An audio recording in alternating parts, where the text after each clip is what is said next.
আসসালামু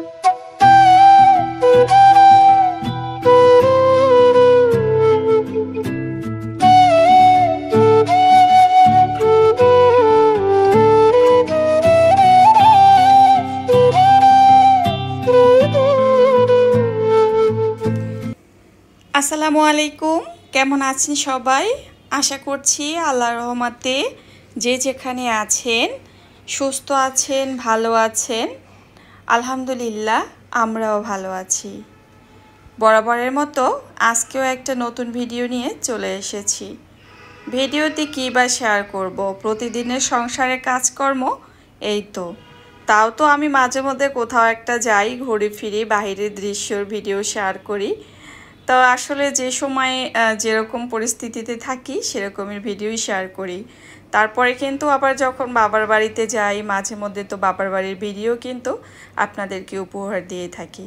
তো বাবার বাড়ির ভিডিওগুলো কিন্তু আমার প্রিয় বন্ধুরা যারা আছে সবাই পছন্দ করে, কারণ গ্রামের দৃশ্য কার না ভালো লাগে। এই তো রান্না যেহেতু করতে হবে, প্রতিদিনই তো রান্না করতে হয়, তার আগেও বা তারপরে কিছু কাজ থাকে। তো এটা আসলে রান্না করার আগেই কাজ ছিল। বাসার সামনেটা খালাকে দিয়ে আর কি ঝাড়ু দিয়ে ভাবলাম পরিষ্কার করার প্রয়োজন নেই, মানে মোছার 2 দিন আগেও মুছেছিল, এই জন্য আজকের পানি দিয়ে মোছালাম না। তো দারোয়ানরা করে, গার্ড যারা থাকে ওরা করে, কিন্তু সেভাবে পরিষ্কার করে না। তো নিজেদেরটাই আর কি করতে হয়। তো সামনে আগে যে পুরনো পাপোশটা ছিল সেটা ফেলে দিয়ে নতুন করে একটা পাপোশ দিয়ে দিয়েছি।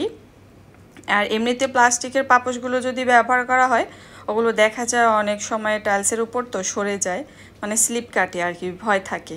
তো এইবারে যে পাপোশটা নিয়ে আসছি ওটা আর কি নিচে রাবারের মতো, একদম হাত দিয়ে না সরালে আর কি সরবে না, এমন একটা আর কি বেছে নিয়ে আসছি। তো এই তো দুপুরে রান্নায় চলে আসছি, একটা ইলিশ নিয়েছি। আর ভিডিওতে যখন ভয়েস দিয়েছি তখন নাহিদাপুর কথা মনে পড়েছে। জানি না সে আমার আজকের ভিডিওটা দেখবে কি না, কারণ তার আগে চ্যানেল ছিল নাহিদাস হোম। তো কোনো কারণবশত আর কি সেটা এখন বন্ধ আছে। তো নতুন করে আপু কিন্তু আরও একটা চ্যানেল খুলেছে। তো সে যখন আমার ভিডিও দেখে তখন বলে যে রাবে আপু, তোমার ভিডিও যখন তুমি শেয়ার করো খালি শুধু ইলিশ মাছ খাও, শুধু ইলিশ মাছ খাও, আর সেই ভিডিও আমাদের সাথে শেয়ার করো। তো আসলে আমরা দূরে থাকি বা কেউ কারোর সাথে যোগাযোগ হয় না, ঠিক আছে, কিন্তু কিছু আপুদের কমেন্ট আছে, এত সুন্দর সুন্দর কথা বলে কি বলবো। তো পরবর্তীতে যখন আর একটা ভিডিও শেয়ার করব, তো তখন ইচ্ছা আছে কিছু আপুদের কমেন্টস আমি পড়ব। 2 দিন আগে একটা ভিডিও শেয়ার করেছিলাম, সেই ভিডিওতে অনেক আপুদের কিছু মজার মজার কমেন্ট আছে, সেগুলো আমি পড়ব। তো এই তো এখানে কিন্তু নিজেদের জন্য রান্না করে নিচ্ছি। জিসানের বাবা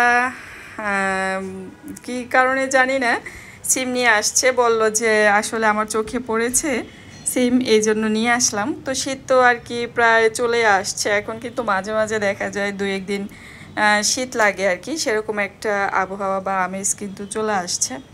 তো আবার বেশ কয়েকদিন ধরে কিন্তু প্রচণ্ড গরম পড়ছে। তো যাই হোক, সামনে যেহেতু সিম পেয়েছে এই জন্য নিয়ে আসা।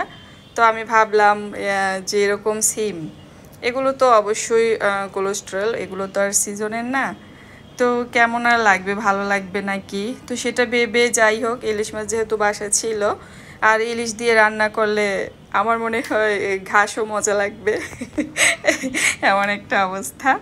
তো ইলিশ বলে কথা, ইলিশ দিয়েই রান্না করেছি। তবে এমনিতে সিমগুলো আমি ভেবেছি হয়তো ভালো সিদ্ধ হবে না বা শক্ত থাকবে, কিন্তু সেরকম ছিল না, ভালোই সিদ্ধ ছিল, এবং মানে সিদ্ধ হয়েছে, কোনো শক্ত শক্ত ভাব থাকেনি সেটা।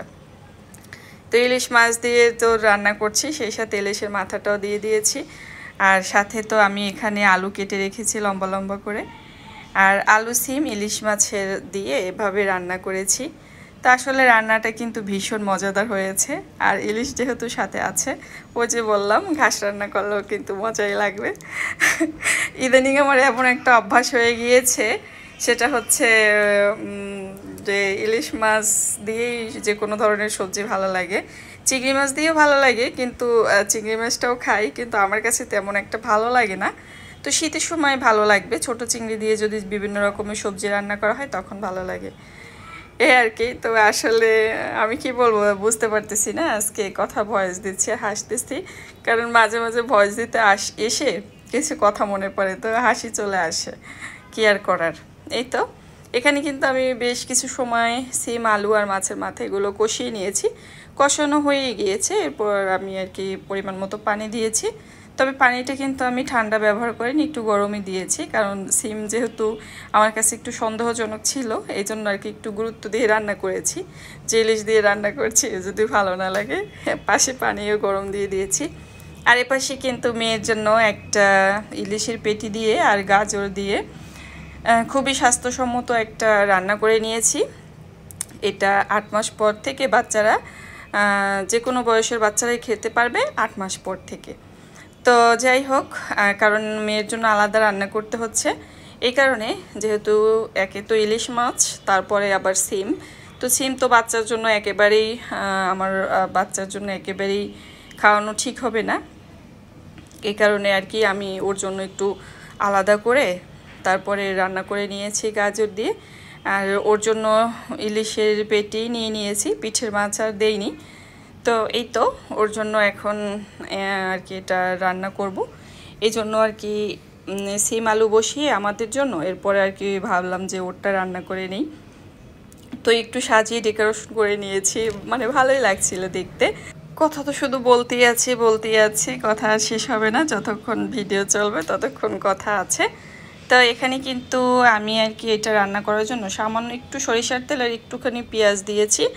এটা দিয়ে এর ভিতরে আর কি গাজরটা দিয়ে আর কি এগুলো আগে একটু সেদ্ধ করে নিব। সামান্য একটু হলুদ আর লবণটা আমি ব্যবহার করেছি, যেহেতু আমার বাচ্চার তো 1 বছর হয়ে গিয়েছে, এখন চাইলে সামান্য একটু লবণ খাওয়ানো যেতেই পারে, তবে সবসময় খেয়াল রাখবেন লবণটা একটু পরিমাণে কম দিতে, কারণ যেহেতু এটা গাজর তো সেক্ষেত্রে অত একটা লবণের দরকার নেই।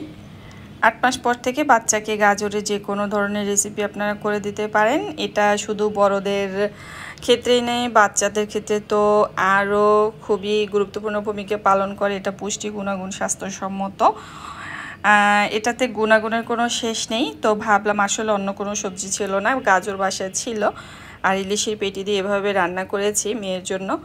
আসলে এটা এভাবে কিন্তু বড়রা চাইলেও আমরা রান্না করে খেতে পারি। আর ইলিশ মাছটা আমি দেখেছি যত মশলা কম ব্যবহার করা হয় খেতে কিন্তু তত বেশি মজাদার হয়। তো মেয়ের জন্য যখন মাছের কাঁটা বেছে আমি যখন ওকে দিয়েছি, তো মাছের কাঁটার সাথে থাকে না অনেক সময় কিছু মাছ থাকে, তো আমরা মায়েরা যখন বাছতে যাই সেটা কিন্তু একটু একটু কম হলেও মুখে দেই না এমন কিছু না। তো যখন মুখে দিয়েছি এত সুন্দর একটা মানে ঘ্রাণ আসছিল, অসাধারণ ঘ্রাণ আসছিল, একদম তাজা। আর বড় ইলিশ তো এমনিতে একটু মানে অন্যরকম মজাদার। তো গাজরটা আর কি আমি এখানে ব্লেন্ড করে নিচ্ছি, আর নয়তো যেহেতু শক্ত তো ও তো আর খেতে পারবে না। এই তো একদম সুন্দর করে মিহি হয়ে গিয়েছে। তো আমি মাছের কাঁটা বেছে তারপরে আর কি মেয়ের জন্য রাখছি, এভাবে খাওয়াবো।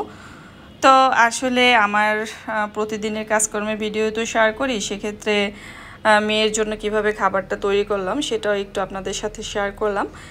জানি না আপনাদের কেমন লাগবে। তো যাই হোক, সবাই ভালো থাকবেন। আল্লাহ হাফিজ, আসসালামু আলাইকুম।